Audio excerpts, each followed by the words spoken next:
Welcome, everyone, to our Parks, Recreation, and Community Services Commission meeting of July the 19th, 2010. Could we have a roll call? Commissioners Bennett? Here. Patrick? Here. Rothvogel? Here. Sharkey? Here. President Kahn. Here. The agenda for the July 19, 2010 meeting was posted on the bulletin board outside City Hall on Tuesday, July 13, 2010. Item 2A, under Introductions and Presentations, recognition of ADI for work on art from the ashes. Thank you. And I think we had a small slideshow or presentation we put together very briefly for this item. If we could show that now.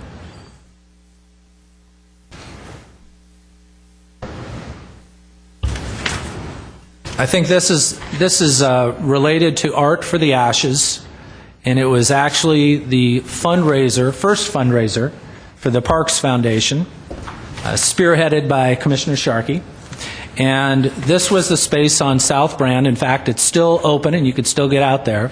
But before the art was installed, this is what the space looked like, and this was as of March 26th.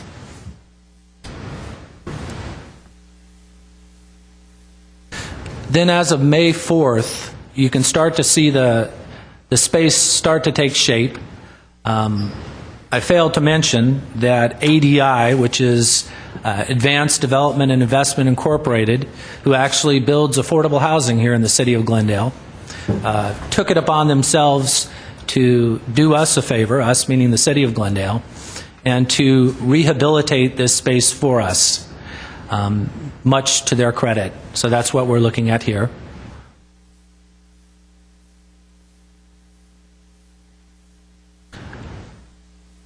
And then you're seeing slides of the space as it's completed. This is now pretty close to being done, right before I think the art is displayed in the area.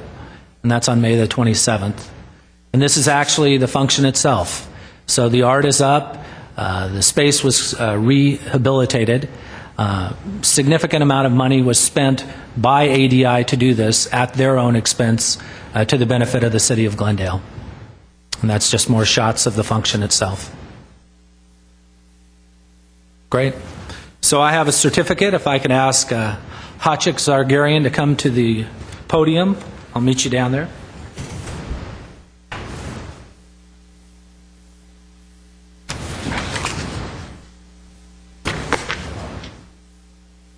Sure. And I'll read very quickly. It just says it's a certificate of appreciation presented to Advanced Development and Investment, Inc., in recognition of its generous commitment of time and support to the Art from the Ashes Gallery. Thank you very much. Thank you.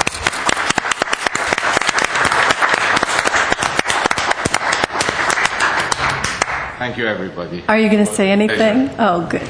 I just wanted to tell you that, as you know, the gallery is, the artwork was taken from the raw material and debris from Dugmagian Wilderness Park and donated by 64 artists, their own talent in creating the art on display there, which is still for sale till the 24th. But I just wanted to tell you that where the artists took the devastation from the fire, that space with wires hanging, broken plumbing, you did your own creativity in giving us that canvas to work from, and we couldn't have done it without your canvas. So you also created for us a very successful gallery now.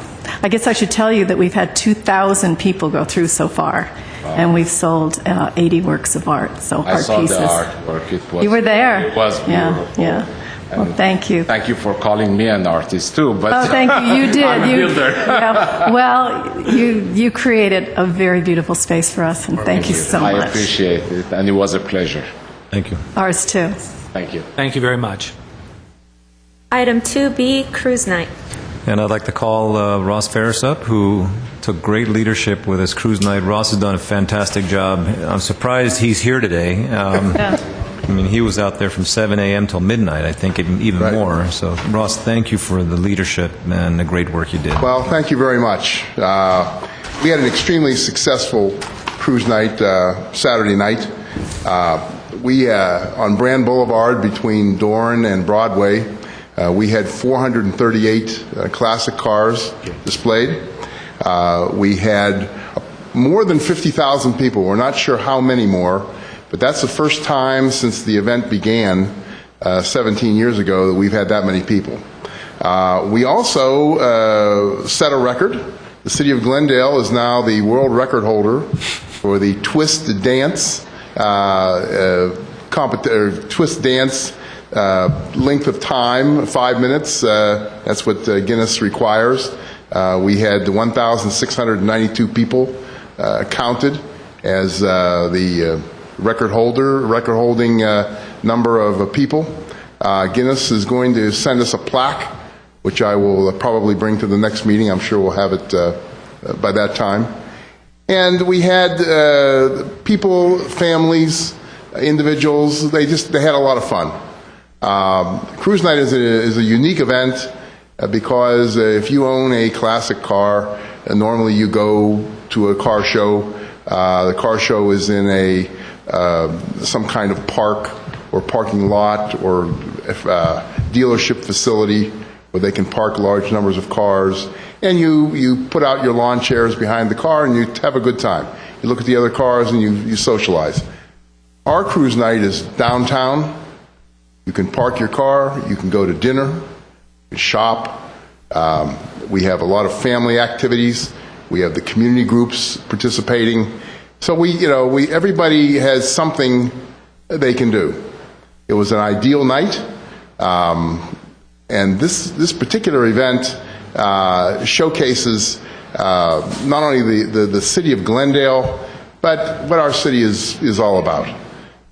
Chubby Checker, of course, was here as the lead entertainment individual, and he put on actually a great show.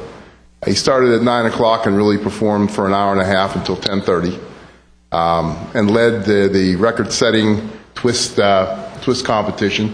Now, we're showing some pictures as we go. This is the people. These are the people twisting, setting the Guinness World Record. And we had initially we were supposed to start at a little after 9, and we had 5,000 people at Brand and Milford where the stage was, but nobody wanted to go into the actual dance area where we counted people because they didn't want to lose their place in front of the stage to see the show. So we waited and encouraged people to go in, and they finally did, and we were able to set the record. The participation by city departments was absolutely fantastic. The parks staff are the only people that work longer hours than the Civic Auditorium and myself. They work really 5 a.m. until 2 a.m. the next morning, putting out the cones, sealing off the streets, that type of thing. Of course, the Civic Auditorium staff with all the equipment, the tables, chairs, canopies, that type of thing. And then you have a lot of people you don't think about. The facilities department provides an electrician. He is there to make sure all of the booths have power. And we have a lot of volunteers. We had, Iris, how many volunteers? 35? 35. We had 35 volunteers that help us park the cars. You have to park 438 cars in about 3 hours. It's quite a chore. And we had, we can't forget before the event, the seniors up at Spar Heights who help us fill up the goodie bags for each car owner. We have to assemble 450 goodie bags, which takes, they had 10 or 12 seniors, and we set it up kind of assembly line style, and it takes them about 3.5 hours to do that. So, it's a terrific way for the city staff as well as the community to participate in the event. I just want to say that the support, not only from the commission, but from the parks admin staff, has been terrific. We couldn't do this event without everybody's cooperation. Any questions? Okay. Great event. I had a great time. Thank And you. I do have to commend staff. As late as it got, everybody was so cheerful. And even at one point, I asked, I said, I can go relieve you if you'd like. No, we're fine, we're fine, we're fine. But it was a lot of fun. And I stood next to the woman from Guinness. Oh, you did? She stayed, and she was just beaming the whole time. So she had a really Yeah, good time, too. she actually, she goes to a number of these types of things. And she did say that we were one of the most organized groups she'd ever come across. I think that also influenced her cooperation as far as helping us count the people in front of the stage and do a few extra things. So that was nice. And I ran into you when, you always have to wait for that curveball, and you got one where you had to kind of change the crowd situation around a little Yes, bit. And you it just went right through. We did. It was interesting. During an event of this size where you're trying to do special things, you always have situations come up you hadn't counted on, and we did, but we handled them. You sure did. And everybody was happy and had a good time. It was great. Thanks for all your effort. Well, I was there till 11 o'clock, and I think the police had to move people along because they just didn't want to leave. Yeah. That's right. It was a nice night. It was a cool night, and people wanted to stay. Yeah. It was really great. This is the first year and probably the last 3 that I've been able to go. We changed our vacation schedule around a little bit so that we could be there, and I'm really happy that we did. It was truly the best, I think the most cars we've ever had. Yes, it is. And you couldn't walk at some points, and the number of nonprofits that were there and things like that down on California, I think that added a special touch to the event also. It is truly a community event that complements most areas of the community. That's one of the really nice things about it. And I'm seeing more and more the quality of the cars has really been enhanced. Yeah. Seeing more and more This was quality the best cars. ever. Yeah. Do we have a requirement on the quality of cars? Or just if someone wants to be there, we let them sign up and they show up? We actually do not have a requirement where we inspect the cars before we register them. We're pretty spoiled. We live in an area that is the kind of the center of the classic car hobby for the United States. We have more really beautiful classic cars than any other area of the country. And because of that, people who register their cars with us really do have a high standard for their own cars, and they transmit that to the event. In the last 13 years, we've really only had one, what I would term clunker, register. And it didn't cause any problem. It was not George's car. Actually, Or mine. George has a beautiful 1949 Ford Woody wagon. It is absolutely gorgeous. really? Yep. And it was the only Woody there, and it stops you dead in your tracks. So I didn't have a chance to talk to you that evening, but it is gorgeous. Took 14 years to build that thing. But there was, I think, one clunker there that this time, I think. Was there? I didn't. No, we'll deal with those. Yeah. I didn't have my car there this year. Great. Okay, thank you. Thank you very much. Thanks, Ross. Item 3, Commission Staff Comments. You guys have comments? I think we talked about cruise night, so. I just have one that I sent out an email this morning to the staff that Brittany Bellotti, our Recreation and Community Service Administrator, resigned effective July 30th. I don't have any other details. I was out last week. She's out today, so I'll talk to her about that. And as I get more details, I'll let you know. Okay. I did have one item, considering that we are probably going to be canceling our August commission meeting.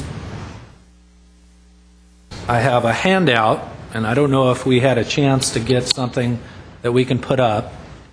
Oh, there you go. We do? Oh, So all right, there's more coming. actually, on September the 10th, which will be before we meet again, so this would be the appropriate hearing, we're doing a fundraiser for Path Achieve Glendale. And PATH, of course, is for People Assisting the Homeless. And so this is we did one last year and it had a huge turnout and worked out very well for us. So we're doing one again. It's called Casino Americana. It's at the Americana at Brand. It's September the 10th from 6 p.m. to 11 p.m. And I'll read just something very briefly. PATH Achieve Glendale assists 1,200 homeless men, women, and children each year, providing them with the services and housing they need to rebuild their lives. Proceeds from this event will support PATH Achieve's efforts to assist homeless families and individuals return to permanent housing. So I would invite all of you and everyone in the community to come out on September the 10th, and we'll also have some notifications put in the newspapers, and we'll go to City Council as well under oral communications. So thank you very much.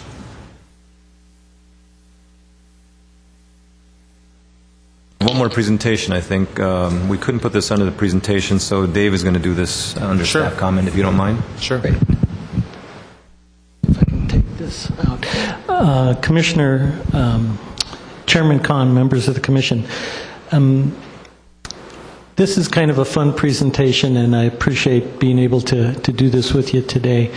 In our group, the Capital Projects Group, part of the overall parks team, we try to do things that create a sense of camaraderie and team building, a sense of esprit de corps.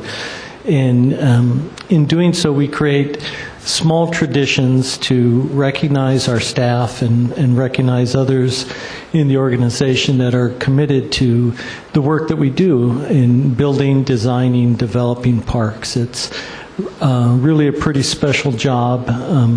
As many of you know, I've worked for the city for almost 29 years in a lot of different departments, and all great departments. But this is getting to work on some pretty special stuff and pretty fun and neat stuff. So we've come up with a tradition in our section where we present a sword to a person who makes a significant accomplishment, and that individual is then inducted into what we call the Order of the Sword. And we choose the sword because throughout antiquity, swords were used as symbols of commitment to great causes, great organizations. The Templar Knights, the Knights of the Round Table, Knights of Malta, the samurai were all committed to these great causes. So are we without the killing, but more the just commitment to doing those things right. So briefly today, I wanted to recognize one of my colleagues in the department and induct him into the Order of the Sword, and that would be Gary Morello. He doesn't always get the recognition that he's due. Oftentimes we get to present to you projects and we show you nice colored renderings and things like that, but it's rare that you hear someone tell you how well the lawn's been cared for and that the sprinklers are working. Usually it's that something isn't working. So we want to take a second and recognize Gary, and we'll come to your house tonight and put a hood over your head, and that's the secret part of the ritual. But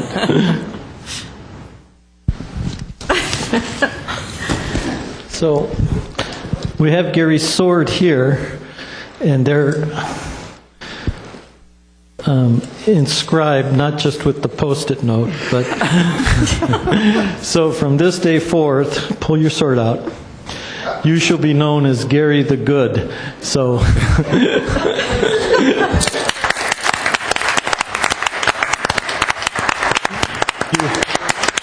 as my friend Mark Sturdivant says, we are steely-eyed parks men and women.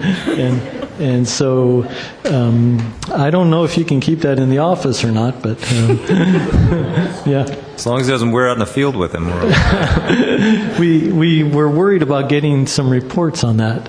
And then in addition to that, the members of the commission have been such a great group for staff to work with. You folks have all been supporters of everything that we do in the department and in other parts of the organization, whether it's tutoring individuals at the job center or volunteering with Rotary or Path Achieve or the libraries or Arts from the Ashes. It's always been an effort by each of you individually and collectively to help make this a better place. And we often discuss what we do in building and designing parks. It's our goal, it's our mission, but it's really a tactic in our larger mission, and that's building a better community.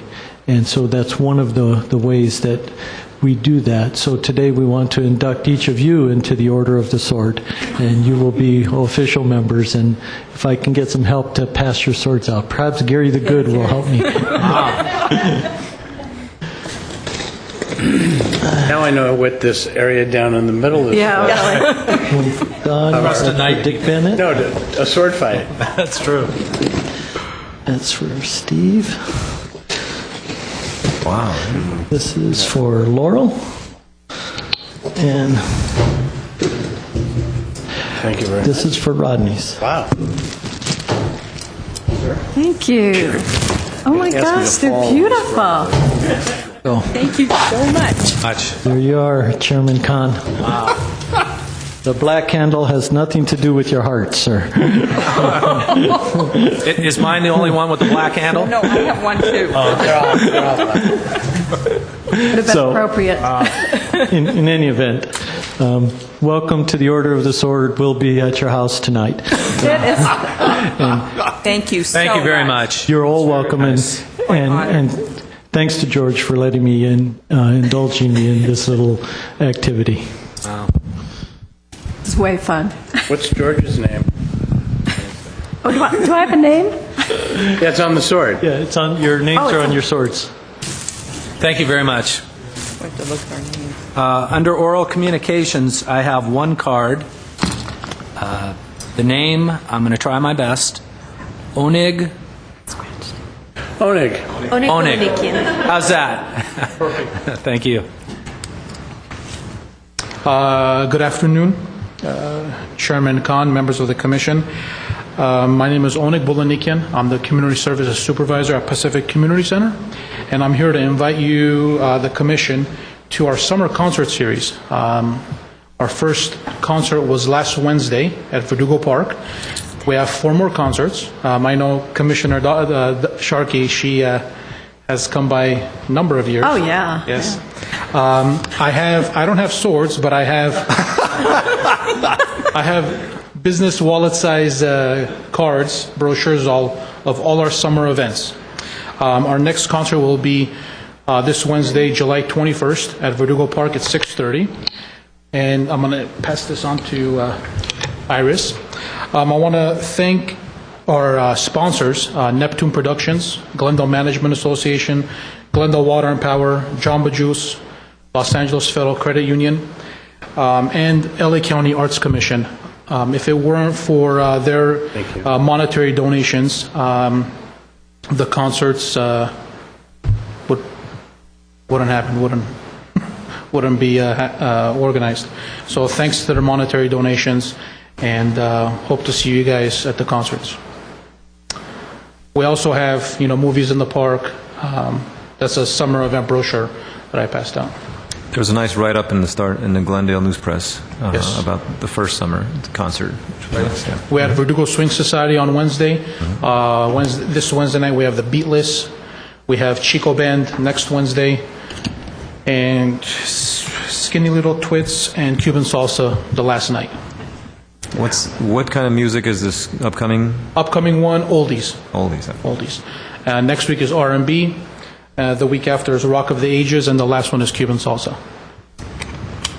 Cuban Salsa is my favorite, so we'll get a lot of people for Cuban Salsa. So hope to see you guys there. Great night. You pack up. Just to cover everybody, let me give a shout out for Bill. Shakespeare, you're also doing Julius Caesar and Twelfth Night. Yes. We also have Shakespeare in the Park. Sorry about that. We have Theater in the Park, July 24th, July 28th, the 29th, August 4th, and August 5th. That's in the back of the car. So in case they miss this, people in the audience, who should they call if they want They information? can call the front desk at Pacific Community Center, 818-548-4098. And it's also 548-4098. also on the website? It's also on the website, under the special events section of the Parks website. Okay? Thank you. Great, thank you very much. Great looking sword. Item 5A, consent items, approval of the minutes of the commission regular meeting held on July 21st, 2010. I'll move the minutes. I'll second it. Commissioners Bennett, Yes. Patrick, Yes. Rottfogel, Yes. Sharkey, Yes. President Khan. I'll abstain, I was absent. Item 6, business agenda. 6A, action items. 6A1, motion to cancel the Parks, Recreation, and Community Services Commission meeting of August 16th, 2010. And I put this on the agenda. Normally, or historically, the Parks Commission goes dark in August due to vacations and other things. So it's really your discretion if you'd like to go dark. If people are going to be on vacation, this would be the time to do it, or you take a month break. What do my fellow commissioners think? I'm fine. Yeah, Fine and with if most of the staff is on vacation, before the meetings, it makes sense that there wouldn't be much to report on. Staff deserves a break. We do it every year. Sounds good. So do we have a motion? I'll make a motion. I'll second. Okay. Commissioners Bennett, Yes. Patrick, Yes. Rottfogel, Yes. Sharkey, Yes. President Khan. Yes. Item 6B, reports for information only. 6B1, Economic Stimulus Homeless Prevention and Rapid Rehousing Program, HPRP. I will turn this over to Jess Duran and I think Yvette William.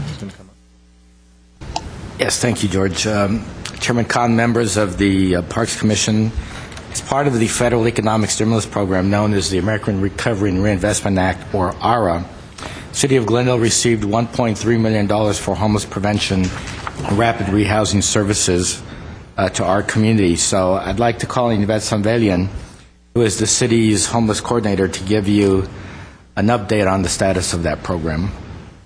Good afternoon, President Khan, members of the Parks Commission, city staff, Yvette Sanvelian, Homeless Coordinator. I will be giving an update on the Homeless Prevention Rapid Rehousing Program, which was a new program that was funded in October of this year through the Economic Relief American Recovery Reinvestment Act. The City of Glendale received $1.3 million for the homeless prevention and rapidly rehousing homeless families that have become homeless or would be at risk of homelessness due to the economic downturn. The purpose of the homeless program is to provide short-term rental subsidy, utility subsidy for the families so that they're able to quickly find jobs, increase their income, and sustain their housing. The objectives of the homeless prevention program is to ultimately to have the families to sustain their housing after the completion of the program. One of the requirements of the program is for a case manager to work with each individual household member to develop a case plan, savings, in order for them to, again, increase their skills and income. Currently, there are several services available under the homeless prevention aspect. We are limited to providing security deposits, short-term rental assistance for families, and utility assistance, and back rent, and in the event that families haven't been paying their rent and they will be evicted from their units. Some other services as part of the program for housing location and stabilization includes case management. Later today I will have our case manager, Phil McCollum, to go through the process of the intensive case management so that you're able to kind of understand what the process is with each family. What we do is we work with each individual to determine their eligibility. We have monthly or as-needed case management with each adult member of the household. We do home visits as necessary. We assist families to find new units in the event they were evicted or will be evicted. And the biggest part of the program is working with our landlords to be able to work with us and the families to prevent the families from becoming homeless. So a lot of landlord negotiations. Other services as part of the homeless prevention program includes legal services, which is provided through Housing Rights Center, and the Housing Rights Center is able to provide legal mediation for landlords and tenants, and credit repairs and counseling, in addition to rapid rehousing, which is operated by Path Achieve Glendale.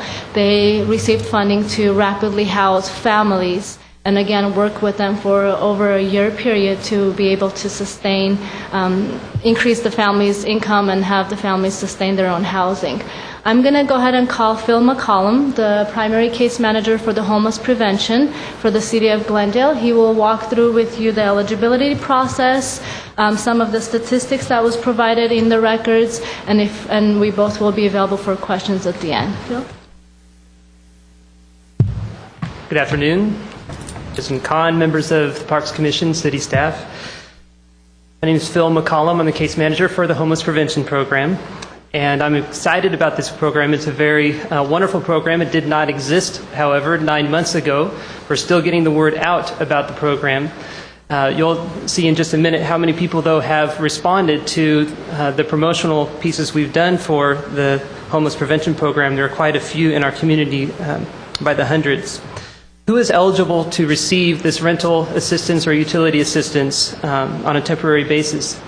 As Yvette mentioned, families who can demonstrate that they have had a sudden or significant loss of income due to the economy, due to the current economic crisis. So, for example, that would not include households who were laid off or fired from their positions due to poor job performance, but rather families who have been let go from their positions due to company downsizing, or they've had their hours or their wages reduced due to budget cuts. Those would be two of our most common examples of meeting that criteria due to the economy. So households who are in that position, and that is quite a few, as you know. Additionally, families who live in Glendale or have ties to the city of Glendale, families who have an income that is at or below 50% of the area median income for Los Angeles County. And these can be families or individuals, by the way. They must be able to demonstrate that they are at risk of becoming homeless. So, for example, if they have received a 3-day notice to pay rent or quit from their landlord, a utility disconnection notice or warning that threatens their ability to retain their housing, and they must have exhausted their resources. They don't. For example, we ask, okay, how much do you have in savings? At this point, most people have already exhausted their savings. Or do you have any family or friends that have been helping you or have made offers to you to help you with your housing? We find, though, that most of the people who have called in have already contacted not only their family members and tapped out savings, but also have contacted other agencies in our Continuum of Care network. But we do ask, have you tried Catholic Charities for rental assistance? Have you tried Salvation Armies? But they have to be able to basically follow this guiding principle or this guiding question for our eligibility screening process. We ask, would this family or individual become homeless but for this assistance? And if we can demonstrate that they would become homeless but for this assistance, then we move on through the screening process. Now, who is this program for and who is this not for? I've mentioned some of the eligibility criteria, but there are some additional things that we need to determine along the way.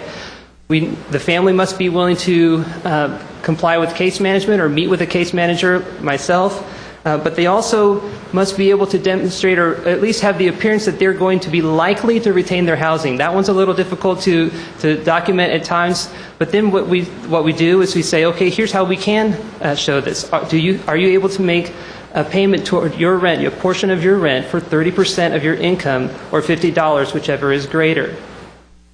Are you able to find employment within 30 days? Must be willing and able to find employment. That does not mean that there's a guarantee that we're making that they can find employment within 30 days. We realize they're at the mercy of employers who would agree to hire them, but we're willing to work with people beyond 30 days. But if they do not produce a job within a month's time, then they must prove that they have been actively looking for employment, have applied to at least 10 to 15 jobs per week, or jobs that they are qualified to do. And so that is a part of our case management process, as we'll cover in a little bit. They have to be able to save or quickly become able to save. We see that as a safety net. It creates a buffer and also adds to their long-term stability if they're able to save. Now, for anyone that you may refer to the homeless prevention program, this is what they can expect the screening process would be like. We do initially a phone interview. That's our pre-screening process. It takes about 15 to 30 minutes to do. After completing the phone interview, if it appears that they meet the minimum eligibility requirements for the program, then we will send them a letter or have them come in person, and we will provide them a list of the supporting documentation that we need them to provide, basically to verify what they've just shared with us on the phone. We collect bank statements for the past 6 months, income verification, expenses, proof of expenses for the past 6 months. We really go into detail to see that this is something that they have exhausted their resources, and this is something where they have, it truly is due to the economy. They must be able to provide, or we must be able to obtain third-party verification from employers. We check with benefits providers. We do a lot of double-checking or cross-checking with information that's provided to us. We connect all of our families with, we also must be able to certify that there is no conflict of interest with the landlord and the tenant if we assist them in this way, or conflict of interest with the city assisting this family. If the household is going to be moving into a new unit, which in some cases that is the case because they're not able to retain their housing, they're too far into the eviction process, but they still qualify for the assistance, we will help them move into a new unit, and oftentimes that results in, as Yvette mentioned, negotiations with landlords. Landlords in this economy, we're finding, do not like vacancies, and many, fortunately, are willing to renegotiate their rent and lower their rent, even if it's for a time, just kind of for such a time as this. And then we will enroll the individual or family into the program. But at that point, they must be willing to engage in a very intensive case management process with us, in which we provide accountability and encouragement to them on a frequent and regular basis. So the case management process entails developing a customized case management plan for each household or family to address any special needs or obstacles to finding employment that are unique to that family. But the common elements of a case management plan for anyone who's enrolled in this program, it would include, in addition to contributing their portion of rent, would be creating and adhering to a strict bare bones budget in which they eliminate or greatly reduce miscellaneous type expenses from their spending. They must be willing to, every month that we meet, provide verification of their income, verification of their expenses, and bank statements to do two things: demonstrate that they are still in need of assistance, their income is still less than their expenses, and that they are appropriately managing their money. And we provide assistance with managing money and developing a savings plan. And we've had a number of families who have said, this is one of the greatest things about this program. Some of the families had never saved before. And so we've received letters of appreciation and calls saying, thank you for what you did for my family. I'm going to keep this new habit of saving 30% of my gross income now that I do have a job into my savings account. And some of them have saved over $1,000 within a few months period of time, and now have an emergency fund that they can feel that safety net and feel that security. So they've been thankful. They must be able to provide proof that they've looked for employment. We have a process that we go through to do that. So again, I mentioned that they must be able to demonstrate they've applied to at least 10 to 15 jobs per week, for jobs that they're qualified to do. And depending on the needs of the household, we will connect families with other resources in the community. We do a lot of collaborating with other agencies in the area, things to meet needs that are non-housing needs. For example, child care issues that prevent someone from finding or keeping a job, services for the elderly or disabled, services for victims of domestic violence. We find, though, that one of the most common struggles, however, for our households, our families, is depression. And so we've done a number of referrals to psychological counseling, mental health needs, and the impact of, as you know, the impact that the economy or joblessness and now the threat of homelessness, especially for parents who feel the weight of, the burden of caring for their little ones, it cannot be underestimated. The impact is intense. But so is our case management process. And so you can see that the process we put our families through is designed to be a support to them, but in a number of ways, in a comprehensive way. The next slide is, I won't go through in detail because this is a review of statistics that are already on your handout that you've received, but I will highlight this. As I mentioned at the beginning, this program did not exist 9 months ago and now does due to the economic stimulus. But that means that people in the community also did not know about the program, and it is similar yet different from our other affordable housing programs. And so we had to do a lot of educating and marketing. So in 9 months' time, we've had hundreds of calls to inquire about this program, and by the time we reach a year, we will surely pass 1,000 calls inquiring about this program. In some cases, we've been able to refer people to other resources in the community in our continuum of care network. For example, if people call and they've already lost their housing, they've already been evicted, and they are now homeless, we refer them to Path Achieve Glendale, if they are from Glendale, and a number of other homeless services in Los Angeles County. The city of Glendale, you should know this, was one of the first cities to implement this program, to get it up and running off the ground. So for a long time, if you called 211 for information for LA County, regardless of where you lived, the city for HPRP, Homeless Prevention and Rapid Rehousing, anyone was being referred to was City of Glendale. And so we received lots of calls for people from other areas. But as Los Angeles and Pasadena and other areas in Los Angeles County who have received this funding have gotten their programs up and running, we've been able to refer them to their own HPRP jurisdictions. But still, we receive a lot of calls. We're known as the city who has this program. So far, 1 out of 4 callers who have called in have completed the intake and eligibility determination process.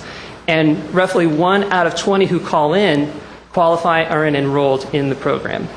So it takes 20 calls to serve one household so far, just in terms of who qualifies.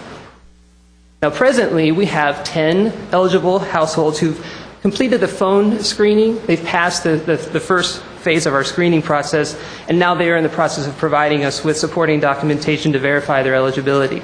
And 3 of those 10 households are scheduled for their first case management meeting with me, and we always do an in-person interview before qualifying or enrolling a family. And in total, at the time we put this report together, there were 39 households who had received rental or utility assistance through the City of Glendale's HPRP program, and we're going through ongoing case management at that time. And so 14 out of those 39 households have saved at least $200 per month, but as I mentioned to you, some have saved more than that and feel the security of having an emergency fund now available to them with their new jobs in place. 19 out of 39 have found employment. And 9 out of 39 already have graduated from the program. So you can see that some people have found employment, but it wasn't enough yet. We didn't drop them just because they found a part-time job with a few hours a week. We continue to work with them, and they've demonstrated they were able to find a job. And so we will continue to work with those families. Some have exited the program due to noncompliance with case management, or because they have reached maximum support, which is a very few number of those who have reached maximum support. 16 of the 39 households, though, are still active at the time of this report. But I will add that since we created this report, just in the month of July so far, what we've completed so far, that 4 more households have been added to or enrolled into the program, and 1 has graduated. So we've served 43 households so far. And in terms of that's number of households. So a number of clients or household members, that's 98 clients or people so far that we've been able to support through this program, which is just under 100. And as I mentioned, those who have graduated, that means that they've found employment, they're stably housed, they're able to retain their housing. In the next 2 months, we will graduate 3 to 5 more households. Most of our referrals are coming from Verdugo Job Center, and there are, as you know, thousands and thousands of people who frequent there for job search assistance on a monthly basis. We've also seen a rise in the number of families from our Glendale schools who are calling in about the program ever since we started putting a flyer in the backpacks of kids going home during the week. We've done that just a few times and gotten an enormous response. We expect to receive a lot more calls now that the unemployment benefits extensions were discontinued and waiting the renewal from congressional action. So we expect more. But just on a personal note, I will say that it's very rewarding to be able to work with families and individuals who have been hit hard by the economy. And many of them say the same thing to me, which is, I never thought this would happen to me. And they'll give you a list of things that, in which, things they've done in the past and types of careers they've had in the past. And we've helped people from entry-level positions, previous jobs that they've had, to college-educated, $60,000 salary, year positions. We've also seen people go back into entry-level positions and $60,000 a year salary positions. So we've been able to see families return, even if it wasn't to the same industry, transfer their skills into another industry. We've seen single moms and dads who had the heavy burden, the cloud over their head, be able to say, now I'm able to take care of my kids and we're not going to lose our housing to their kids. And some of them had all their bags packed when they applied to us and realized afterward they could unpack. And that's very rewarding to be able to see that happen, and a privilege to be able to work with this program. And as I mentioned before about the budgeting and saving, that's just a big item. People saying, thank you for teaching me to do that, or reminding me of what I once did in the past. And for anyone who wishes to apply to the program, I've listed our intake case manager's phone number on the slide. I've also put my number there for anyone who may have just general questions about the program. And on the last slide, we have the number for anyone who is interested in calling to apply to the program. So at this time, this concludes our presentation, and we're available to take any questions should you have any. You guys have any questions? Just a real quick one. How long do you think the funding is going to last, or is there more funding coming down the pike?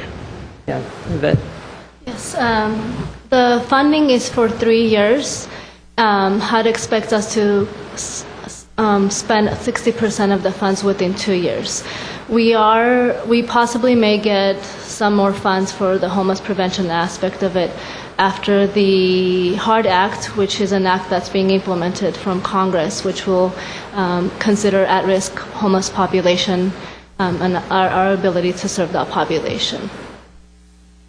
So I'm sure we have a little less than 2 more years left.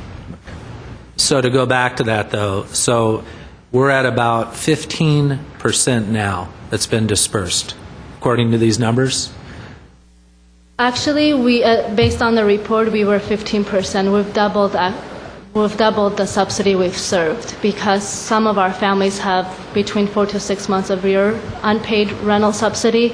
So we will meet the requirements of spending the money within the 2-year program. The 60%? Yes. Okay. And just for clarification, Yvette, it also pays for staff time.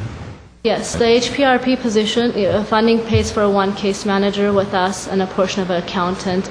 And of course, we also subcontract with Path Achieve Glendale and Housing Rights Center for the various components. As a continuum, we should be able to meet the minimum requirements of the spending. Right. You mentioned you were working with Verdugo Job Center. Is that part of the program they go through to actually go down there, or how exactly do you work with them? Normally, households are already enrolled at the Verdugo Job Center, and they are looking for jobs, but they're already being evicted, so they would come to us. And so we make sure they go back there to be connected to career coaches, to do their resumes, to do interviews, and then we help them providing them job leads and advocate on behalf of the family, so they're able to get jobs while they're in the program, so they kind of do both things at the same time. Because it looked to me like there's a lot of synergy between your two organizations, and you ought to be, and you are obviously working closely, it looks like. And sometimes when families are already receiving unemployment benefits, they're referred directly from the Verdugo Job Center because their benefits will run out and possibly the family may become at risk of homelessness. Commissioner Bennett, the program was actually designed to receive referrals primarily from the Job Center. Back when Phil first came on board, he was stationed at the Job Center. Okay. But he was too inundated, so we moved him over to City Hall. But absolutely. Yeah. And that's the nice thing about having the Job Center responsibility and the homeless responsibility in one department, because we can enhance those synergies. Just a clarification, Yvette and Phil. They have to find a job within 30 days, or they have to continue to look? Well, that's one of our program requirements. Yeah. We work with them to be able to find positions as we provide them job leads, but we work with a family on a case-by-case basis as long as they're able to demonstrate they've applied for positions and gone on interviews. And so we work with them on an individual case basis. And I assume that they may be getting positions that pay a lot less than they were before. So how is the expectation that they save 30% if their rent is a certain level? You're subsidizing their rent, but they have to... It's 30% of their income, which means that it's not a set amount. So 30% of the income may fluctuate from month to month if they found temporary position, for example, or a seasonal position. So we work with them, and if it's either 30% of their income or $50, whichever is greater. In most cases, we're paying almost 100% of their rent. So even if they have, $500 or $600 in income, they're able to save that because we're paying their rent. And we also, as Yvette mentioned, we also pay for back rent. So if they owe their landlord 2 or 3 months rent, or the utility company 2 or 3 months of utilities, we will pay that as well to get them on their feet. So they don't have to worry about that, and they can focus on finding a new job. Are you guys now getting the word out? It sounds like at first it was a little slow. Do you guys take your show on the road, or how do you do that? I think we've tried different marketing approach. As Phil mentioned, we've now gone through the school systems, putting flyers. We do marketing at different coalition meetings, Verdugo Job Center, all the continuum of care programs. But we do presentations such as this so that we're able to let the public know that this program is available for a specific target population. Great. Along those lines, Mr. Chair, if I might add, the advertising and marketing is a double-edged sword, because we will get a lot of calls. Well, as you can see, 1 in 15 calls translates into a case. So we'll get a lot of calls from people that are not eligible, that are having a difficult time paying rent because of the economy, but for other reasons. But all they know is that it's homeless prevention, and they should be eligible. So it requires a lot of counseling. Sure. It's a hard job. Sort through. Any other questions? Thanks. Okay, thank you very much. Thank you. Item 6B2, Brand Park Tea House. And this I'll turn over to Gary Morello, and he'll do a presentation on the brand. Can't use your sword, though. The swordsman. Sword stays over there, it's okay. President Khan and Commissioners, I put this together just to show you the look of one of our premier assets and one of our premier facilities, I believe. And the tea house is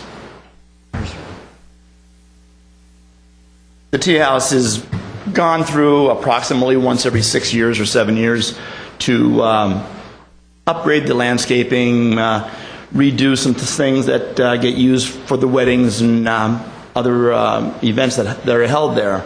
So we decided to go through and redo it the last 6 months or so. But this year we went even further. There's a couple shots of what it looks like right now and what we've done for it. But we went further this time. We went ahead and worked on the pond. The pond is one of the more meaningful areas of the tea house. Everybody loves to look at the fish, look at the turtles, look at all the other animals that are in the pond, and it was always very hard to keep clear. So what we've done was we went to a complete refiltering system. And you'll see on a couple of these slides that I've got that The pond has 3 filters where before it had 1. It's got we increased the horsepower of the pump from 1.5 to 7.5 horsepower. We added 3 media filters, and we added UV clarifiers. The media filters are such that each one of those tubs that you see there, one of them has floor wax scrubbers in them. That's our filtering medium for large stuff. Another one has lava rock that's in mesh bags, and a third one has PVC parts that are all cut up into little tiny pieces. And it's all basically for bacteria growth, to do it naturally. We don't put any chemicals in the pond. This is all natural clarification. So it took a little while to get those all up and running. And then we added one more thing, which was the UV clarifiers, which runs water through, all the water runs through these clarifiers at a rate of approximately 2 times per hour. The entire pond runs through that area. Before, we used to run it at 1 time for 10 hours. With the new system, we got twice every hour. So we're running 10, 15 times the rate that we were running before. Like I said, the system turns over a lot. It's a kind of an intricate set of piping and UV clarifying. The lights that are in there for the UV clarifiers are changed about every 6 months because they burn out so rapidly because it is a high intensity use. But it gives them just the right UV light to clear up and make the solids drop to the bottom, or the solids get filtered out, one of the two. So with that happening, we get the clarification from the pumps and from the piping system and the UV. The other part of it is the plants. We put in a lot of plants because basically that's a huge nutrient, what I call nutrient extractor. It's also an oxygenator and a filter. Plants do more than a lot of equipment does. They put oxygen in the water for the fish. They take out nitrogen so you don't have algae growth, and they look awfully nice. As you can see, this is taken about a month ago. So even now, I went there today, as a matter of fact, and looked at it, and it's like 2.5 times what you see right here. The stuff is really blooming, really going well. Everybody likes to go in there. Unfortunately, it's not open all the time, but the weddings are really appreciative of what we've done here. Again, there's the waterfalls. You can see that there's a lot of, we have all different types of plants. Hyacinth, we have duckweed, water lettuce, cannas, and water lilies. They all extract a certain amount of nutrients from the pond. The fish don't need the nutrients, the algae does. If we can extract more with the plants than we do. The more we can put in there, the better off we are. Every year we usually take all these plants out because when the sun is gone and it's wintertime, there's nothing growing, no algae even. So we take the plants, put them into a hothouse, greenhouse area, and keep them, and then try to reintroduce them the next time. Again, like I said, there's some of this is this new landscaping, different look of what you see in there, or how it's looked at. There's many different views of the tea house that you can take. It just depends on what your point of view is. They have artists that come over there and draw, people that take pictures. Just a real nice place to sit, and because it's usually pretty quiet. Another thing we did with the pumps was we moved them all around to the back of the building. They were all in the front underneath the deck. Now they're all in the back. They're all gated, and we're going to put bamboo around them also at the end, so people will think it's just a natural part of the landscape. Again, there's that pine tree right there is probably about 50 years old. It's been hanging over the pond for many, many years. It keeps getting lower and lower, and we keep pruning off the branches, but it's really, really makes a really nice setting out there. The animals or the wildlife that's in here, another waterfall for aerification. The wildlife that we have in there are koi, goldfish, which people tend to put in there on their own, unfortunately. Carp. Fortunately or unfortunately? Unfortunately. That's okay. Yeah, goldfish reproduce very, very rapidly. Okay. We have carp, we have bluegill, turtles, ducks, and one rogue heron, who comes down about once a week or twice a week and picks out his morning breakfast and then heads off for other shores. Goldfish? Carp of the bluegill, because the goldfish are too small to hit and they scatter pretty quick, but the carp and the bluegill are a little bit slower. As long as he leaves the koi alone, I'm perfectly happy with them. Turtles reproduce very rapidly. Somebody brought one in about 6-8 years ago, maybe 10 years ago, and ever since then we harvest turtles about every 6 months, take them down to the water store, plant store, and we trade the turtles for plant material. Like rabbits. Just like, only in the water, not on dry land.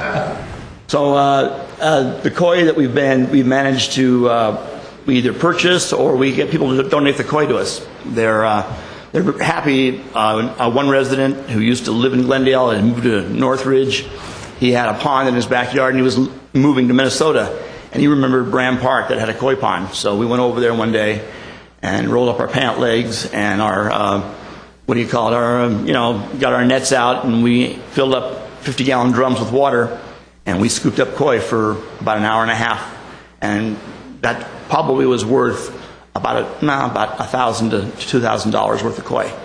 They were all about 1.5 to 2 feet long. They were big ones. Mm-hmm. And then also there's catfish in here that are about 2.5 feet long, about maybe 6-8 pound catfish, maybe 10-pound catfish. Fishing season. So yes. Just an overview real quick of what I consider our premier facilities. And I'd like to invite everybody out to come see that because it really is quite spectacular. Do you guys have questions or comments? Just a quick question, either you or George. Can you give us a little bit of the history of the tea house came to sit in Glendale? Wasn't it a gift from? It's a gift, but it's in conjunction with a sister city in Japan, I believe, and they come out every so often to visit and see how it is and make recommendations and ask us to do certain things and whatnot. But it was there. I've been with the city about 28 years, and it's been there ever since I've been there. It was designed by a Japanese-American architect who Right. still is alive and who we've been working with, potentially changing some of the design to make it more efficient in terms of the tea celebration or the tea ceremony. And he designed it, and I think the roof tiles were brought in from Japan. Yeah, we had to buy in an extra pallet or two so we'd have it on hand just in case, because it's the slow boat from China. Yeah, that's what it is. It was taking months and months to get it, so we didn't want to have to wait too long for replacement if we had a windstorm or something, that nature. One of the trees dropped a pine cone on top of it and cracked one or something like that. So. And George, you mentioned tea ceremonies. Are they open to the public? How often do they happen? I believe they are. I think they happen twice a month, if I'm not mistaken. We can find out what the schedule is, but right. it's done by the Shoshone Sister City group. It's a private nonprofit who use the facility when we're not using it to do the tea ceremony. But we'll find out what the schedule is and get you a schedule. It's a neat facility. I'm glad you mentioned, though, that you're going to screen that equipment with bamboo. Yeah, we harvested bamboo from another facility, and we're going to make strips of bamboo and tie it all together, and then it'll screen off. We have a couple skimmers in the pond right now that are screened with bamboo. You can't tell what they are. Yeah. So we're going to do the same thing but it did reduce the noise in the front for the weddings and for people who want to sit and listen. The noise reduction was amazing, and it was all pretty much done by one of my managers, Chris Peplow, who took it upon himself to continue to research and find out what the best method was to get that clarification. And the pond is about 4 feet deep in the middle, and you can virtually see from the shore the 4 feet deep. Wow. Which you couldn't before. So it's quite amazing. No diving. Yeah, it's a neat facility. In the 7 years that I've been Really here, this looks the best. I mean, this really looks great. This is the best it's looked since I've been here, I think. We've used every piece of technology and old technology that we could possibly incorporate into one thing. Great. Thank you. Thank you. Item 6B3, online registration report. And I'll turn this over to Joanne Bendito, who's going to give you a brief summary of the report. Well, last time at our commission meeting, you asked us for a report on our online registration numbers. Right now, we approximately have 100 people using online registration. A number of them are returning students. The majority are. The instructors usually provide the students with pre-ready registration forms. So as they make announcements that the classes are ending and new classes are beginning and you need to get to register, usually the registration forms are provided right there for them. Most of our participants are, for classes themselves, are elderly. They prefer to have that personal touch. We have a lot of avenues for them to register at all our community centers. Any of our facilities that are manned have that opportunity to register. So everyone likes to realize they're dealing with someone. They can get a receipt right then and there. They have an opportunity to talk about the class and if it's a new student, am I really prepared for this type of a class? I'm not quite sure what type of class it is. So there's always usually questions with the newer students that come into the classes. So that personal touch is really what's driving people more to utilize either telephone or come in person and talk to somebody at the center.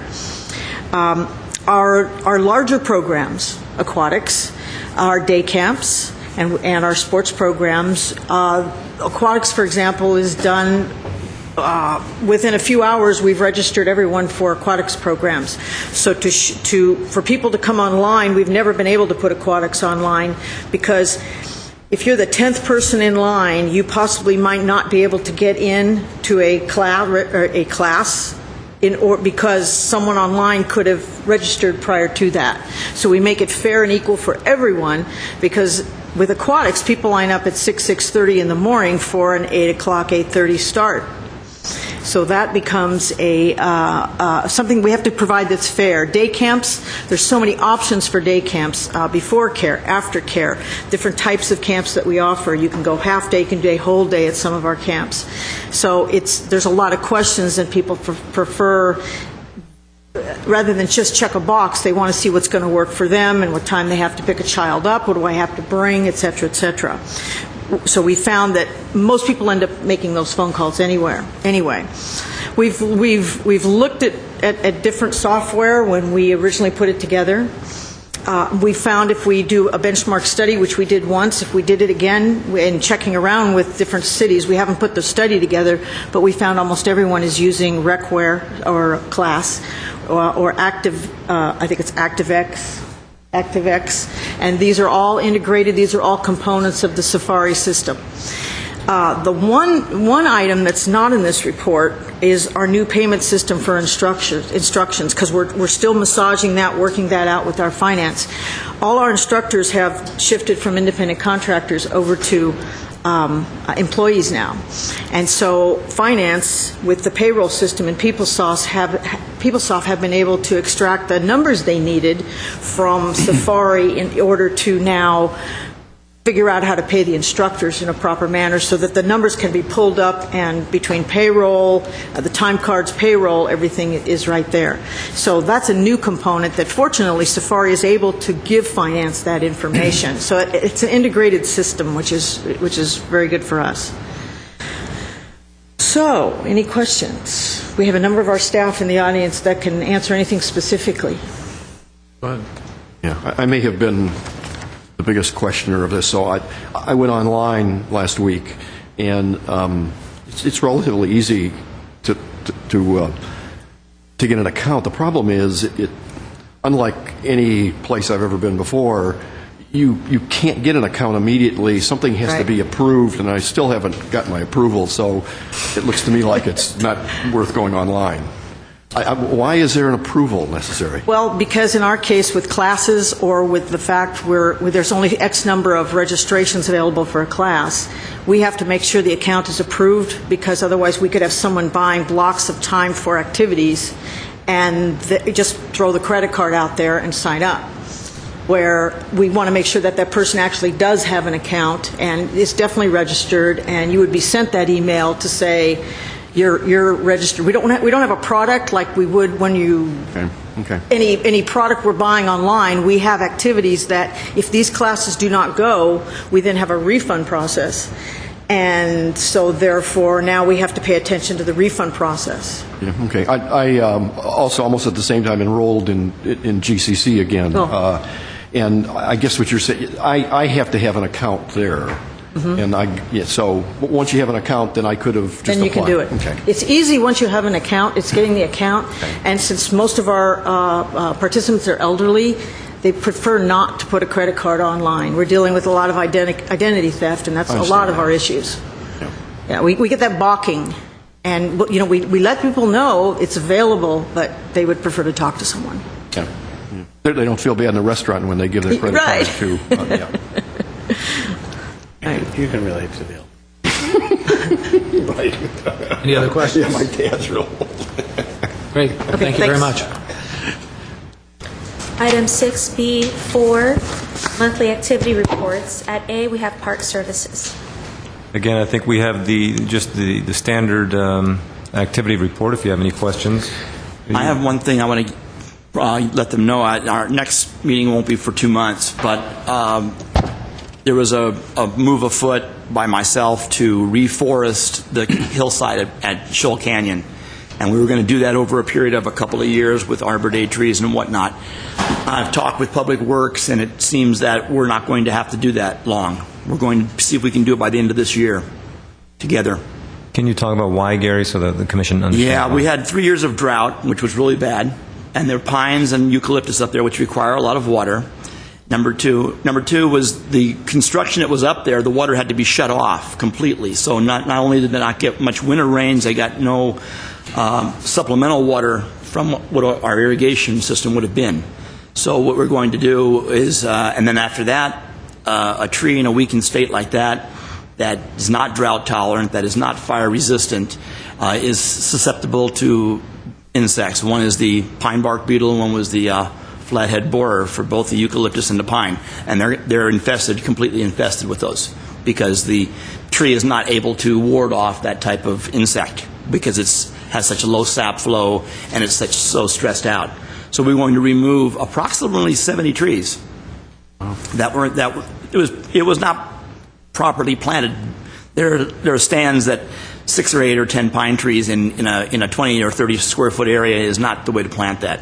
We're going to go back in and replant with half the amount of trees that we're taking out, and they're all going to be fire retardant and drought resistant, and we're going to have a drip system that I'm going to install up there. So between Public Works buying the trees and getting them removed, and me doing the irrigation system, we'll put mulch on the hillside and having a drip system go to each tree, and then at some point we'll be able to cut that whole system off. But we're going to do that over, like I said, the course of about 3 or 4 years. And when Public Works and I got together, we decided, no, let's go ahead and do it now. Go ahead and do it. We'll probably plant the trees in fall or early winter. So I'll probably have an update for you. I don't have a timeline right now. This is just kind of in its infancy right now. But we're going to do it I think this year. By the end of December, they should all be planted. What are the types of trees you're looking at planting? Looking at a lot of oaks, coast live oak, scrub oak. We're looking at toyon, possibly, maybe a couple sycamores. All that stuff is very drought tolerant, and it's native to the area, and it'll be there for a long time, many years to come. So without the problem of fire and without the problem of irrigation, if we have a couple more dry years, once they get established, it's not going to hurt them. Plus, we're not going to use any more water on them. You're taking down some larger trees. What are the size of trees that we plant? Now, they're anywhere from 2 feet in diameter to down to 6 or 8 inches in diameter. And it looks like the ones that did survive had an area where they could capture some water around their root system. The ones that were on the hillside or where the water just ran off over the curb and didn't have a chance to soak in after we had some of those bigger rains earlier. It just was too little too late. It wasn't good. So there's all different types, and like I said, there's about 70 of them total. And you'll create the mulch from the wood that's there? Yeah, we're going to use the mulch from the trees because once you run a chipper or a tree through a chipper, if there's any insect eggs or insects, they get destroyed.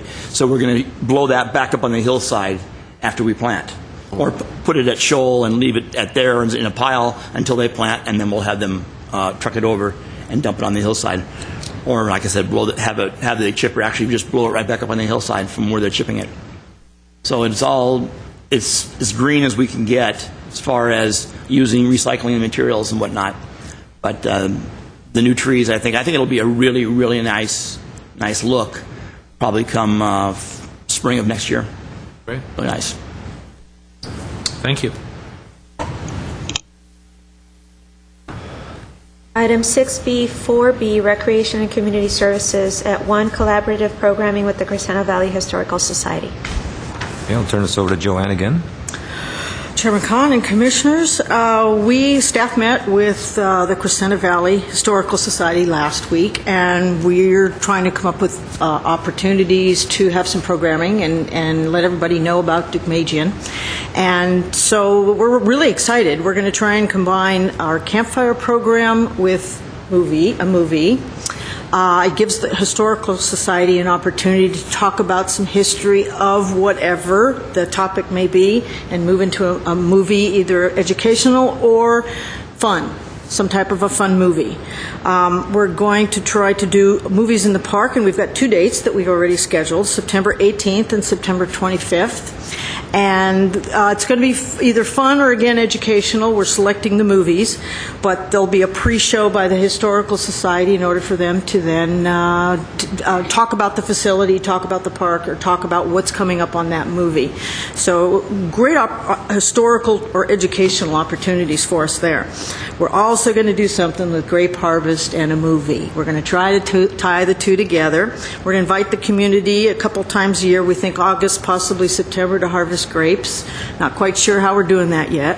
And I think the question came up once before on winemaking classes and then workshops, and we're going to go ahead and we're pursuing that. Everyone's checking in and seeing what can happen and what can be done. So we're following it up on that. And then we're going to do some Indian lore programs. We're going to highlight the Tongva Indian community and talk about Tongva astronomy.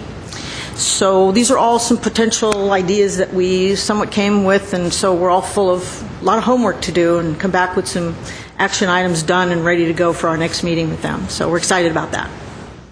Are you looking at all the parks up in the Crescenta Valley, or just mainly Deukmejian? We've been focusing on Deukmejian to get the community aware and the usability of the facility since it's now back opened up. And these were it's a beautiful setting for a movie. The area we've selected is just, you have a beautiful view of the community at sunset, and then as the movie takes place later in the evening, it's an absolutely gorgeous setting for a movie. So these dates are very good for us because hopefully no wind, and we end up with some beautiful evenings out in the summer and the fall. So we're looking forward to that, and we'll see how it goes. And the Historical Society is somewhat focusing here and then expanding into other areas. So yeah, we've been talking about a few different spots, but we came up with some terrific ideas with these. So any other ideas, we're welcome to them. And also, if I may add, we've also worked with the Glendale Historic Society. They've done a movie. We're going to be doing more with them as well. We're to the point where we may end up buying another movie screen and projection, just because of the demand that we've had for the movies. Yeah, a lot of wear and tear. We had to take it down for refurbishing this last off-season. Our off-seasons are getting shorter and shorter, as you see, and we refurbished it, but the wear and tear will eventually put us in a position where we're going to have to get another one. So, hopefully by next summer we'll have dive-in movies, at the pool, and there we go. Some things there as well. Now at Deukmejian, are you going to encourage people to bring picnics or? Oh, absolutely, right. Great. Yes, all our movies, we have the Movies in the Park series, as you know, and all our movies we encourage everyone bring and dine, and we've often thought about sales, bringing vendors in, but that commercializes it, and this is more family atmosphere, particularly at the Duke, so it gives us an opportunity to get the families together. I think everyone's excited about the winemaking classes. The I guess so. Those future bootleggers. We'll keep reports coming on those, I guess. Thank you very much. 6B4C, CIP projects at 1 Deukmejian Wilderness Park reopening. Sure. Chairman Kahn, members of the commission, Jeff Weinstein is going to give you a brief presentation and update on the recovery at the Duke. Good afternoon, members of the Commission. Jeff Weinstein, Trails and Open Space Specialist. As you know, Duke-Majan Wilderness Park reopened on Saturday, June 19th, approximately 9.5 months after the station fire. The fire burned over 690 acres of the 709-acre park. On the reopening, we had over 300 people come out the day. Festivities started with a pancake breakfast that was served up by our Public Works Department. We offered 2 hikes that highlighted the post-fire natural recovery of the park. We had talks from Art from the Ashes on use of fire by Native Americans, the history of Georges Lemesnager, and also on winemaking. We had a ceremonial ribbon cutting, which reopened the park, and then we had a formal dedication of the historic oak tree that was named for our former Assistant City Manager, Bob McFall. The areas that are currently opened are the developed acreage, approximately 12 acres, and a portion of the Dunsmore Canyon Trail up to the historic oak tree. And the number one question from everybody now is, when are you going to open the rest of the trails, and when are you going to open more of the park? And I have a little PowerPoint that'll illustrate why things are not open at this time. This is Duke-Majan Wilderness Park. We have about 5 miles of trails. The main trails that people use are the Dunsmore Canyon Trail, about 1 mile long, that goes off sort of to the right, and then the Lemesnager Loop Trail, the Rim of the Valley Trail on the extreme east of the park that switchbacks up towards Mount Lukens and the motorway. And then to the far right is the Crescenta View Trail that leaves the park and goes into the National Forest. Okay. Of those 5 acres, we really only have about a half mile open at this time, which is a portion of the Dunsmore Canyon that does go up to the oak tree. Next. This is an aerial view about 2.5 months after the fire, and you can see the devastation, but you can also see some of the riparian areas in the canyon still were green at that time, but that was prior to the winter storms and some severe damage. What we have here is the Dunsmore Canyon Trail, again, going up through the park and off towards the right, and then the Lemesnager Loop Trail. These numbers are the waypoints that our trail contractors use with his GPS to kind of highlight different areas that will need repair. And the main repairs are going to be drainage control features. We do not see the point of going in, filling in dirt, redoing trails and having them wash out again next year. So we're really going to be focusing on a lot of trail drainage features. Okay, next. This is just a few shots of the Dunsmore Canyon Trail. You can see flows came across the trail. We had a lot of the topsoil removed. This is kind of what it looked like before we graded and filled in up to the oak tree. Next. This is what we're looking at. Some areas we have crevices that are 5-6 feet deep. Next. But there is a lot of hope. We have a lot of vegetation that's already coming back, and we're going to look at rerouting some of these trails and realigning them. Right now, most of the trails are what we call fall line trails. They just really just go down the hill, and of course the water finds the path of least resistance, and those trails became channels for the water during the storm. So we're going to look at taking those trails out of the fall line, moving them up onto the sides of the slopes. This is the Lemesnager Loop, and you can see there's our trail contractor standing, and that area where he is standing was all earth at one time. So that's about a 10-foot wide area that was carved out. Next. This is how it all starts. You have your trail, you get a little rain, it starts to eat away, and before you know it, we end up with a Grand Canyon. So we're going to have to look at going up the trails and putting those drainage features in, get the water off the trail and across into the debris basin. Next. And here too you can see that the vegetation is coming back. We're hopeful that we'll have a gentle winter rain, get a lot more growth. That'll help stabilize the slopes, and whatever trail work we do will stay in place. Next. And then the Rim of the Valley Trail. I personally want to hold off on doing any work on this for another year or two. This goes into Cook's Canyon. It's a very narrow canyon, a riparian area, and the flows came through here at a tremendous velocity and really did some damage, and we want to see what's going to happen with one more year of winter. Next. You can see it's about 5 foot wide and probably 5 foot deep. Next. And if you can see, there's a rock in the tree about 6 feet up, and then about 3 feet above that, the bark has been stripped from those trees. So the flow was over 10 feet high as it came through that canyon, and that's what we may face again next winter. Next.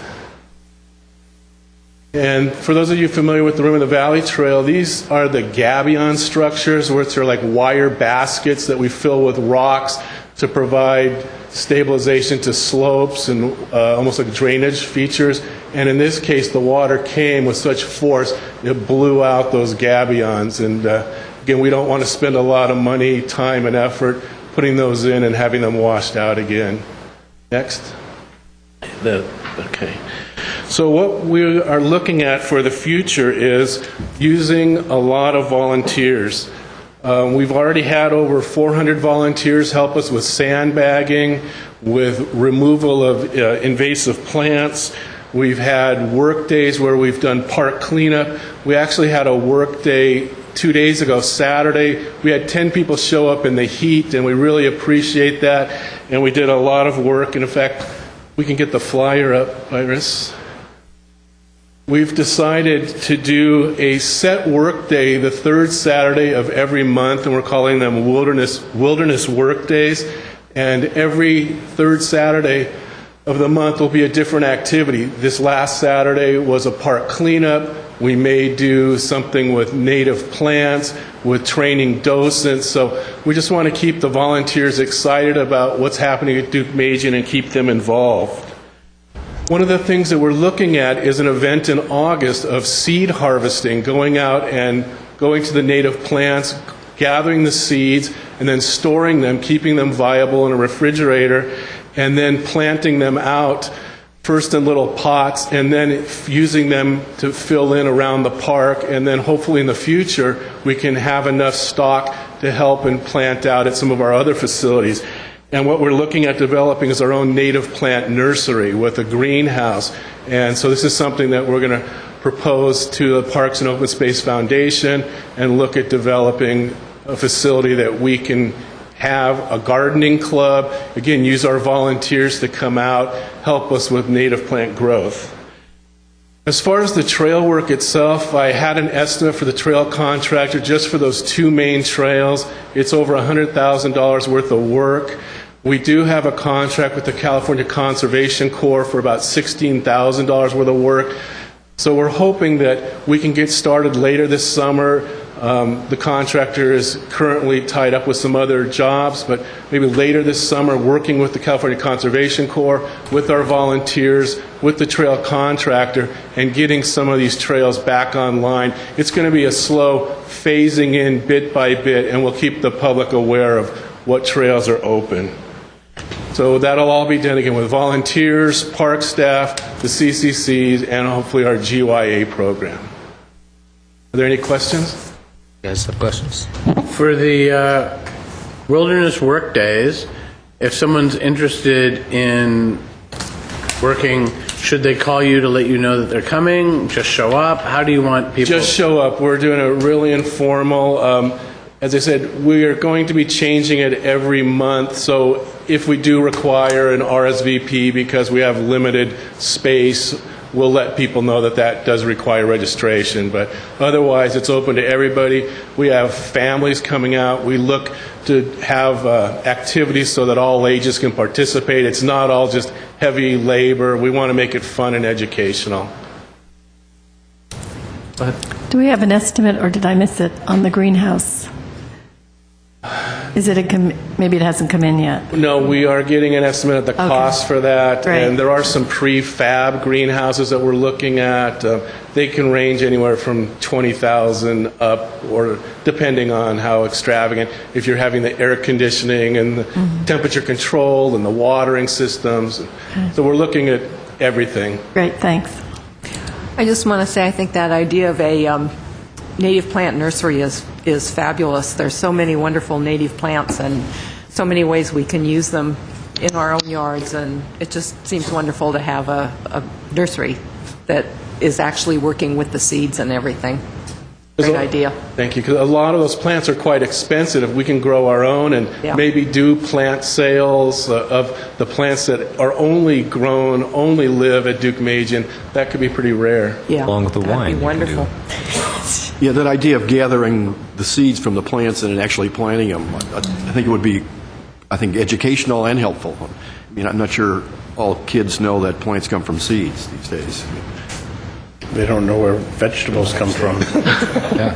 Is that the correct pronunciation, La Musnajay? I've heard it a few different ways. Let me tell you why I ask. Oh, yeah. I did the groundbreaking ceremony, or the grand reopening, and I asked different people. I asked George, I asked Phil.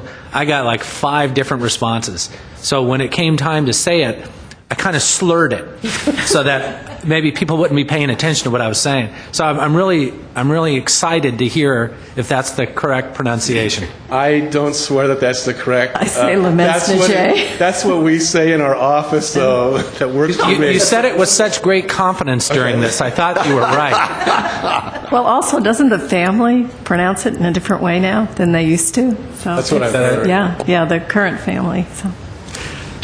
Okay, well, thank you. Don't worry, anyway. Rodney. Just pronounce it the way you want. That's right. Great. Thank you very much. 6B4C2 Maple Park renovation project.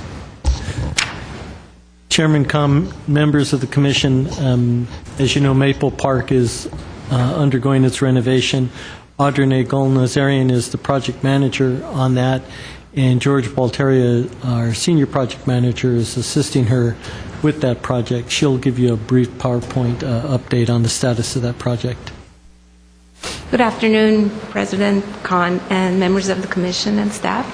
My name is Audrey Golnazarian. I, along with George Balteria, we are in charge of managing this project, Maple Park Revitalization Project. I'm here today to give you a brief update on this project. This is a view of the existing building before the construction started. And there we are. We started demolition and excavation with heavy equipment. Here we have a view of the excavation and backfill and compaction. Compaction tests are taken every couple of feet of lift to make sure that we get the proper compaction rate for the new building pad. Here we have a graded site for the new building pad. And moving right along into the existing building. This is a view after we removed the T-bar ceilings, exposing the waffle slab on the ground floor, on the first floor. As you can see down below, we have been salvaging the existing light fixtures in order for our maintenance department to reuse the ballasts and the lamps, and along with that, there are other plumbing fixtures and so on that we salvage to be reused. This is a view of the existing second floor gymnasium. This shot was taken in 2003, and here it is today. We've begun selective demolition at the second floor gymnasium. We've removed the ceiling tile, and the flooring removal is in progress in this view. And we've exposed some of the framing at the bleacher area. Well, during the construction, there's a lot of noise and dust, as you can expect. But life goes on. We have the playground is heavily populated, and it's a very popular destination for the local moms and grandparents. It's still filled with kids all day long, and even with all the noise and everything, we have a lot of folks visiting the park. The tennis courts are still heavily used. There's a nice big field still out there, and kids play. And generally, life goes on. It's a heavily, as I said, heavily used park. And we have a leisurely game of chess in a nice summer afternoon, just as the excavation is going on, right across from. I can answer any questions that you may have. You guys have questions? No questions? No, you're moving along. Very good. Like it's moving Thank you forward. very much for your time. Thanks for the update. Mr. Chairman, members of the commission, on that building, it's really pretty unique construction out there. We've found some real unique qualities to the construction of the gymnasium floor, and also the beams, the curved one-piece glulam beams, and that much like you might find in an old Amish church or large barn. So it's really pretty interesting in terms of the quality of the work, which was unlike some of our other buildings that had a lot of unpleasant surprises. We've run into several pleasant surprises with the quality of the construction in this building. And When was it originally built? You know? 1950s. The 50s. That's correct. Dave, do you want to talk about some of the issues that came up with the underground pipes and The what? the underground gas lines and things like that? Sure, yeah. So- As happens when we begin these construction projects, we get into the ground, and the plans show one thing being there, and then we find things that aren't on the plans. It's a bit of an Easter egg hunt sometimes. So we run into gas lines and water lines, storm drain lines that may or may not be live, gas lines that were originally hooked up to gas barbecues that were located throughout the park. At some point in the past, the barbecues were removed, but the gas lines were left in place. So when you're working with a backhoe, that gets exciting out there. Especially for the man or woman operating the backhoe. It does. And Whose gas was that? yes. So one of the things that we've done, and George Baltera is our sage, George the Wise, we call him. He has a lot of the history on the park's construction from years gone by. So in this case, what we've done is brought out the survey section from Public Works, which we would have done anyways, just to double check all the work that the contractor's doing in setting this pad. And then we've hired a utility locating company that specializes in that. Locate all the utilities, determine what's live and what's not, and then map them all out, and then print that on a map that will sheath in vinyl.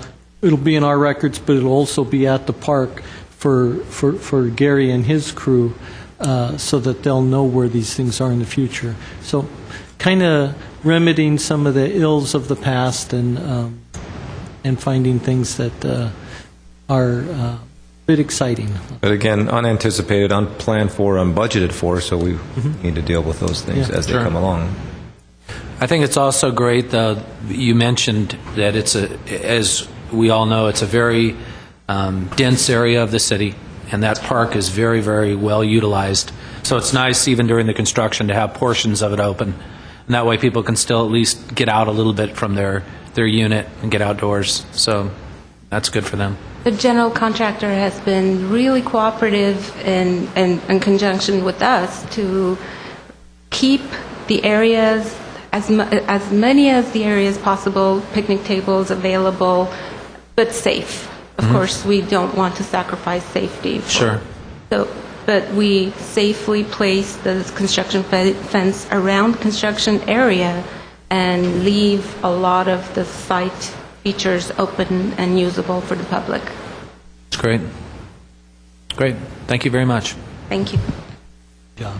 Item 6B4D, CDBG homeless programs. Again, I'll turn this over to Jess, but I think it's we've got monthly reports. If you have any questions, Jess is here, can answer those for both CDBG and workforce development. Yes, Chairman Khan, very briefly, as you know by now, our department is responsible for the development of the annual CDBG program for the city of Glendale, which is a $3.6 million spending plan. So I provided you with a report to give you a sense of what the steps are in developing that plan. It's very cyclical, so every year it begins with the needs assessment and then the identification of priorities based on the needs assessment findings, and then recommendations by the advisory committee on what should be the program priorities for that particular year, then a report to the City Council and Housing Authority, then the Housing Authority authorizes us to issue a request for funding proposals. They come in, they're evaluated, committee meets and interviews every organization in the city department that submitted a funding proposal, and the committee deliberates, they make recommendations. Recommendations are published in a newspaper, a public hearing is held, and then the recommendations are submitted to the City Council every March or April, and the Council approves the plan, and that's how we do it.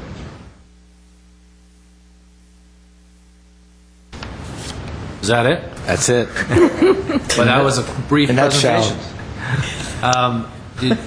Did we have questions, comments? No. I have a question as it relates, and maybe it's in here. Who determines what the program priorities are going to be for a year? Is that the staff? Is that the CDBG committee? Who is that? Yes, it's the CDBG Advisory Committee based on the findings of the needs assessment.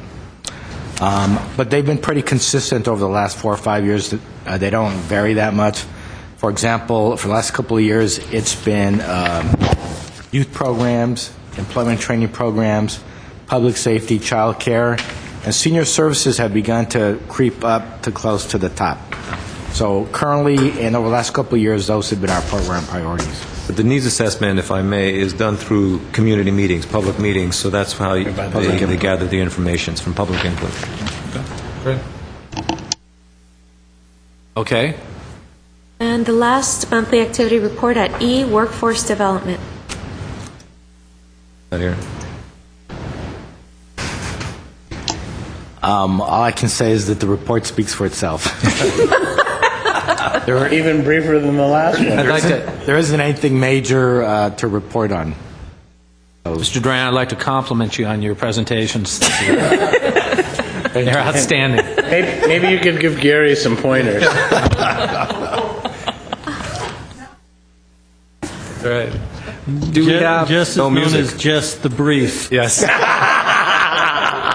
Very good. Do we have written communications? No, we do not. Is there any other comments anybody has? Chairman Khan, if I may, we are going to have the grand opening of the Adult Recreation Center on August 7th at 9:30. Just a reminder so people know that we are. My understanding is it's open. It's open now. It's a soft opening. There's still some kinks to work out. We've got people in there. We're providing services, but and part of that is because we have to demolish the other buildings. So we're on a schedule to demolish. So we tried to do the grand opening earlier. We just couldn't find a time to do it with all the elected officials. So this is the earliest date we could do. We can have the opening. Great. So then we will see everyone in 2 months. Does that sound right? 7th. We're on August 7th. Or whichever comes first. There you go. August Okay. 7th. Great. So we are adjourned. Thank you.